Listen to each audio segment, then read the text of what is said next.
अस्सलाम वालेकुम dear students. ये चैप्टर नंबर 15 का टॉपिक शॉर्ट क्वेश्चन नंबर 11 है, जिसमें कहा गया है कि आपके पास एक इलेक्ट्रिक ड्रिल है। आपको पता है इलेक्ट्रिक ड्रिल जो है वो एक मोटर ही है। हम उसमें से करंट गुजारते हैं तो उसकी वो कॉइल जो है एक मैग्नेटिक फील्ड के अंदर घूमना शुरू कर देती है।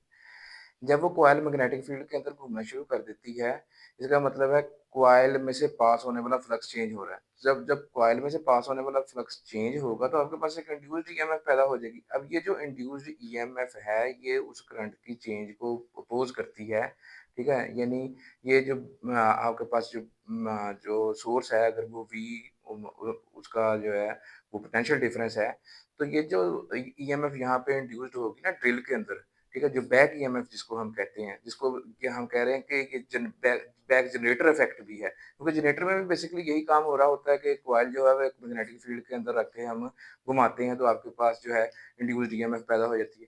तो यहाँ भी वो बैक जनरेटर इफेक्ट यानी बैक ईएमएफ यानी वो पैदा हो रही है, और वो अप्लाइड वोल्टेज के अगेंस्ट होती है, जो कि आपके पास जो नेट वोल्टेज है उसको कम करती जाती है। जैसे हम जो है इसको ड्रिल को स्टार्ट करेंगे, उस वक़्त तो उसकी कॉइल घूम नहीं रही होगी, सो कोई चेंज इन फ्लक्स नहीं होगा, और शुरू स्टार्ट में जो है वो ईएमएफ जो है वो 0 होगी। सो आपके पास करंट जो है वो ज़्यादा होगा, ठीक है? तो स्टार्टिंग करंट जो है होता है वो मोटर्स का वो ज़्यादा होता है। तो उसके बाद जैसे-जैसे कॉइल जो है तेज़ी से रोटेट करना शुरू कर देगी, तो उसमें जो बैक ईएमएफ है वो बढ़ती जाएगी, और आपके पास जो नेट वोल्टेज है वो गिरती जाएगी। ये अप्लाइड वोल्टेज है, ये बैक ईएमएफ है।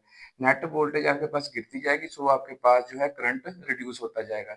आफ्टर अ शॉर्ट इंटरवल, ठीक है? तो वो उसका जो करंट है वो एक स्टेबल सतह पे कायम हो जाएगा। तो यहाँ पे यही आपको बताना मकसूद था कि इसमें जब मोटर काम वर्क करती है तो इसमें एक बैक जनरेटर इफेक्ट यानी एक बैक ईएमएफ जो पैदा होती है, जो कि अप्लाइड वोल्टेज के अगेंस्ट होती है, जो कि स्टार्टिंग करंट मोटर का ज़्यादा होता है, तो इस बैक ईएमएफ की वजह से नेट वोल्टेज गिरती जाती है, यानी नेट वोल्टेज मैं इसको कह रहा हूँ वी माइनस ई, ये आपके पास नेट वोल्टेज है।